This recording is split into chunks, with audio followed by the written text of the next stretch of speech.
Welcome back, everyone. This is Clear the Deck. Well, another game, another win for the Pittsburgh Pirates. Monday afternoon, the Pirates wear down the Washington Nationals in Game 1 of a 3-game series with an 8-4 win. Roansy Contreras, the pitcher of record tonight for the Buccos, getting his first win of the 2024 season despite the blown save. Robert Garcia with the loss for the Nationals. He's now 0-1.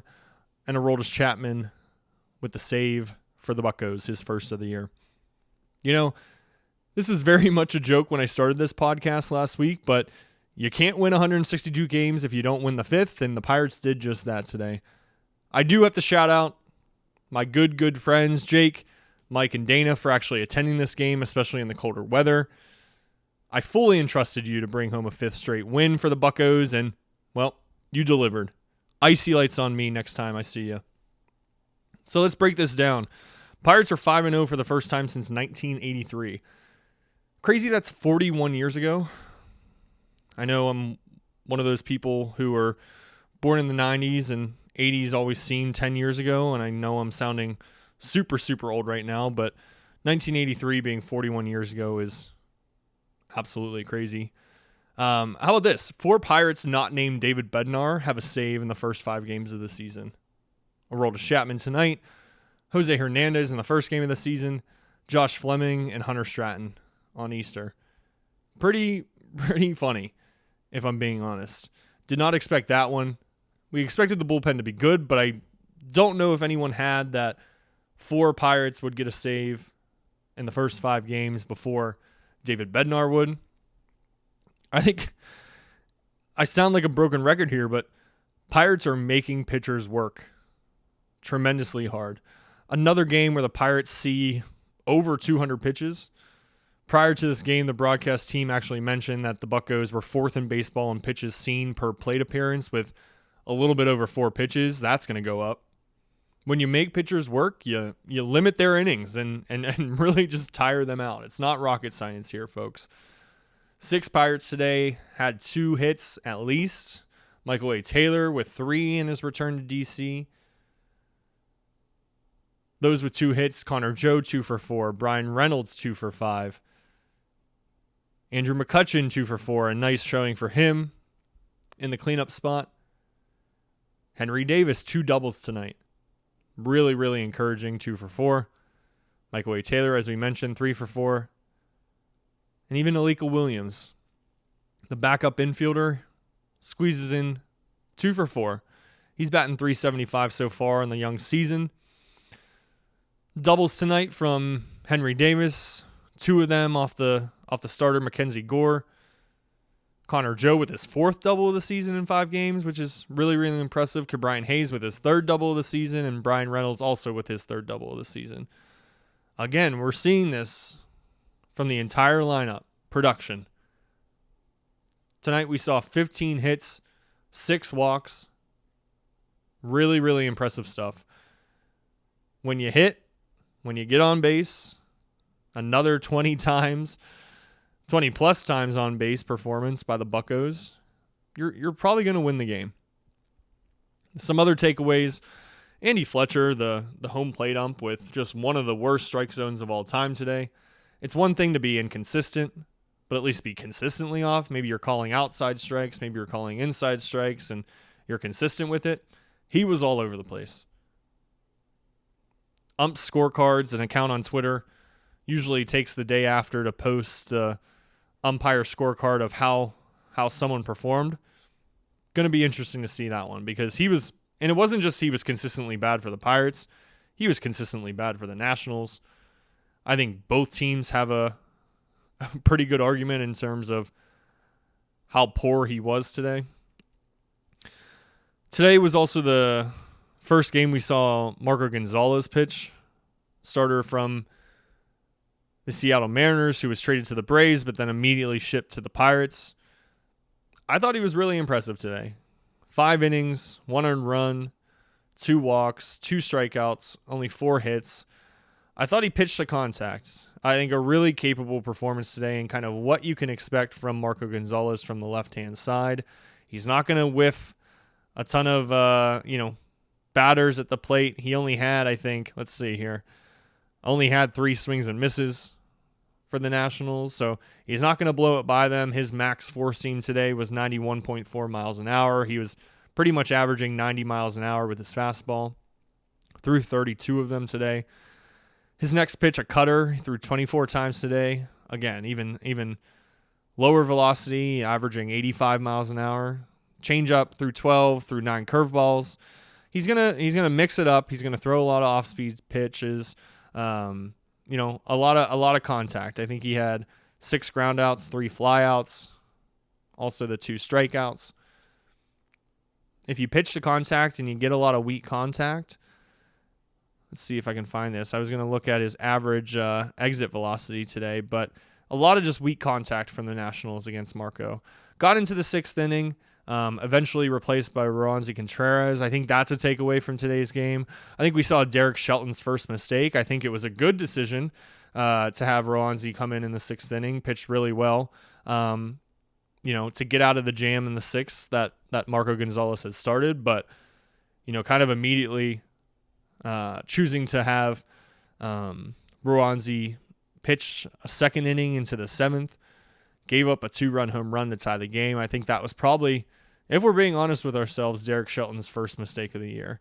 I get it. I'm not too upset actually by the decision. I think you can probably find online folks who were, furious leaving Roansy, pitch a 2nd inning, but I think I understand, the argument is, the bullpen has been used a lot in the first 4 games. Prior to this game, I think they were pitching a little bit north of 20 innings in 4 games, so about 5 innings a game. Also, doing really well in those 20 innings, only giving up 2 earned runs, but, you only get so many bullpen arms, and I think you want to rest as many as you can. So Roansy, who hadn't pitched yet this year, his first appearance today, again, a really successful, first inning. All in all, his performance today, he had 2 innings, 2 earned runs from the 2-run home run, did walk 1, did have 3 strikeouts, which I think was encouraging, but I think, when you look at a performance like his fastball did tick up to 95, almost 96 miles an hour, but the 2-run home run was a 93-mile-an-hour fastball in the zone. That's just not going to get past too many hitters, especially in the major leagues. So, you kind of wonder how many chances he's going to get with how well this bullpen is performing early on into the season. Colin Holderman's going to come back. Carmen Mlodzinski's going to come back. And the rest of the bullpen, some of which we saw tonight, after Contreras, Ryder Ryan pitched, 5 outs tonight, had 3 strikeouts, looked really impressive, just really pounding, sliders and sinkers in the zone, made some, really filthy pitches tonight, pitched really well, got into some trouble there in the 9th to close it out, but Aroldis Chapman immediately came in and shut it down. Just really, really, I think, encouraging to see again from the bullpen as a whole. There's actually a funny moment if you go back and look. I'm sure you can find it on Twitter. There's a moment where, Chapman comes in and closes the game and gets the final out, and there's this moment where Chapman's kind of staring at Henry Davis, the catcher, and they're both kind of, looking at each other, smirking, and it's some of that confidence where it's like, damn, you're a nasty pitcher. I think there's a lot of confidence on this team between, the Chapmans and the Henry Davis and the Jared Jones that we saw earlier in this week. That's that type of vibe that we're talking about, that confidence that if you're actually going to maintain a winning streak and you're actually going to compete and, you're not only going to play the Marlins and the Nationals, which are, 2 kind of average teams. Nationals certainly aren't going to win any records this year. When you start to play the teams like the Baltimore Orioles, who we're going to see this weekend, who come to PNC, you're going to have to, have some of that confidence. And I think there are a few players, a good handful of them, who are just kind of born with that bravado, that, kind of FU mentality, that they're going to be better no matter who they face, whether it's a pitcher they're looking at or, the pitcher's looking at the opposing batters. That confidence, I think, spreads. And so the more players that, can kind of have that attitude, I think is going to be really, integral in how well the Pirates actually do this season. So really encouraging to see, even in the moments where, Roansy does give up that game-tying home run in the 6th, they come right back, end up scoring a bunch of runs in the 8th inning, and I actually want to break down that inning just because I thought it was another kind of perfect example. We took a look at about 4 different innings yesterday, but not going to look at as that many tonight, but want to take a deeper dive into the top of the 8th where they, eventually did get the lead back. You look at the inning, Michael A. Taylor, who tonight was the 8th person in the lineup, so we're starting with the bottom of the lineup, and near the bottom, Michael A. Taylor immediately singles on a bunt on the left side of the field. Just really, I think, fundamental baseball. Lika Williams immediately pulls a sacrifice bunt. I thought he was really impressive today in the 9th spot, had a couple of hits, had some really decent sound defense at second base. He was playing tonight for Jared Chirolo, his first rest game of the year. I know Alika, including from myself, gets a lot of criticism as to, kind of why he's on this roster, but if he's playing games like he did today, certainly it's easy to see his value. So immediately, 1 out and a guy on second. And remember, this is at a point in the game where it's tied 3-3. So that fundamental small ball is something that we've seen success from with the Pirates so far, and we're seeing it again tonight. Connor Joe comes up clutch again, a line drive to left field with a double to immediately get the lead back. Pirates up 4-3. But I think here's honestly what's more impressive. You see Brian Reynolds fly out to left fielder Eddie Rosario. So again, 2 outs here. What do they do? What have they done this season so far with 2 outs? Well, they've continued to extend games. They've continued to score runs. So, with 2 outs now that Brian Reynolds flies out, Ke'Bryan Hayes is up. He immediately doubles on a ground ball up the middle. And this is a seeing eye grounder. What I mean by that, if you don't know that, basically it's one of those balls that somehow, kind of weakly hit, not something that's been clobbered, but somehow just finds its way through the infield. And that's exactly what Ke'Bryan did. A grounder up the middle. The center fielder was kind of late to get to it, and Ke'Bryan was able to, hustle a double into second base. So again, now Pirates are up 2, 5-3. All right, let's see what's next. McCutchen, who we said had his first, kind of solid game from the plate this year, hits a single to left field, a sharp single to add another run. So now we're 6-3. This is all with 2 outs, right? We've seen this before. We've seen these themes. And, we're immediately able to get to 6-3, right? They eventually end the inning. Sawinski does walk after that, and then Henry Davis strikes out on a foul tip. But, these are the types of innings that I think are really, really important to how well the Pirates can do this season. I love watching it. It's that same theme of making pitchers work and kind of death by 1,000 paper cuts, if you will. Just those singles here and there, a weak double, a walk, a bunt, really, really fundamental baseball that if the Pirates can capitalize on that. And one of the takeaways, I think, from spring training, they led the league in home runs. We didn't see a home run tonight. We've only seen 4 so far in the first 5 games. If that power, for whatever reason, and there's potential for the power throughout the lineup, but for whatever reason, if we're not going to see the power every single game, that fundamental baseball is going to be really important. So something really, really, I think, encouraging to see. If we look to, tomorrow, we have an off day, first scheduled off day for the Pirates before they're back in action Wednesday night, game 2. It is supposed to rain, so we'll see if they even get it in, but hopefully it's a non-factor by the time the game starts on Wednesday at 6:40. Mitch Keller is going to get his second start of the season against a pretty familiar face. If you're a Pirates sicko like me, you'll know this name in Trevor Williams. He was a pretty, I think, important player for the Pirates in that kind of 2016 to 2020 stretch. Had 5 seasons with the Pirates. Had 94 starts with a 31-37 record. Had a really, really impressive 2018 season. Ended up being 14-10 with a 3.11 ERA in 31 starts. But, really since then, Williams has had seasons with the Cubs, Mets, and Nationals now for the last 2 years.